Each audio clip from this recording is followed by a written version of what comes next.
Hello, thanks for joining me for your astrological overview for week commencing the 5th of June. Over the last year, there's been a huge amount of information and comment around the whole concept of fake news. We've seen that different support groups or different priorities will be promoted, not necessarily in a completely fair way. Now, that's all driven by agendas. But for me, the spark point for that was the full moon which occurred last year in the sign of Sagittarius. And of course, Saturn has been moving through this sign for the last 2.25 years. And Saturn's very much about challenges in that particular transit.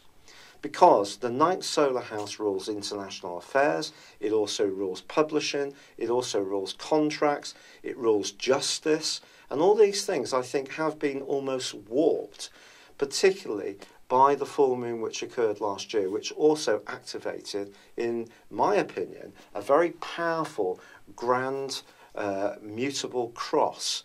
And since that time, 12 months ago, I think there has been a distortion of information. And the interesting thing is that this week, with the Sun still in a right angle with Neptune through to Thursday, there's every chance that there can be more situations that we face where what we hear or read or see may not actually be factual. But also, we can find that our own thinking can be compromised. So it's going to be very important with the Sun in the sign of Gemini that we make sure that our facts and figures really stand up. Now, what's going to help us is that Mercury, the planet of communication, moves back into one of the 2 zodiac signs it rules, which is Gemini. You've got it. So it links up with the Sun. Now, of course, until last Sunday, Mars was in this location too. So there has been a lot of emphasis, a buzzy emphasis on the exchange of ideas.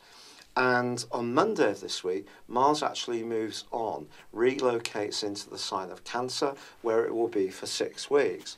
Now, Mars is in its fall in this location, so it's not at its happiest. And of course, Cancer is ruled by the moon, which is watery in an elemental sense, whereas Mars is fiery because it's the ruler of Aries. But that doesn't mean to say that Mars still can't be a force for good. It's going to be going into some battles later in June, particularly in its opposition with Pluto.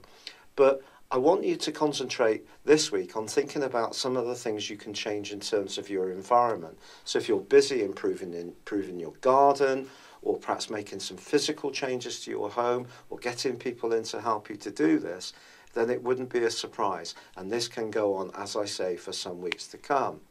But also Venus relocates this week on Tuesday back into its home zone of Taurus, or one of its 2 home zones. Venus is going to absolutely love being here, and it's actually forging a beautiful link with Mars for the rest of this week. So in a romantic context, if you're wanting to get up close and personal, I think a great way to do it can be by having dinner, sharing a really lovely meal and some nice wine, and creating a romantic atmosphere in a very earthy way that only the sensual Venus can understand when it's based in the sign of Taurus. But by Thursday, that full moon occurs in Sagittarius, and it is asking us, therefore, to think carefully around contracts, discussions that are important, that can be binding to us. Any journeys need to be carefully planned over the following 2 weeks. But we have a wonderful astrological bonus ball, which occurs on Thursday, because Jupiter, the planet which rules much of those things too, international affairs, anything to do with publishing, broadcasting and justice, well, that goes forwards after rotating backwards in a retrograde for 4 months. And that's something we can all celebrate. So that's a bit of a contrasting influence, isn't it? So we have got the potential for distortion still and drained energy earlier in the week. But then planets, in terms of Venus and Mercury, move to places where they're very comfortable. Venus is still cooperating brilliantly with Mars, which is great in terms of the more sensual side of relationships. Mars does need some management to make sure that we're not defensive in the sign of Cancer in the weeks to come. But that change forwards of Jupiter, I think, is really going to be very, very helpful.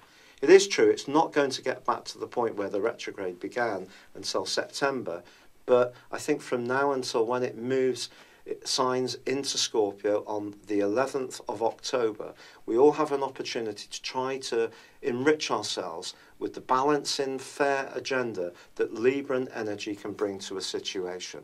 It's been a real pleasure being with you. Thank you for joining me. Good luck and goodbye for now.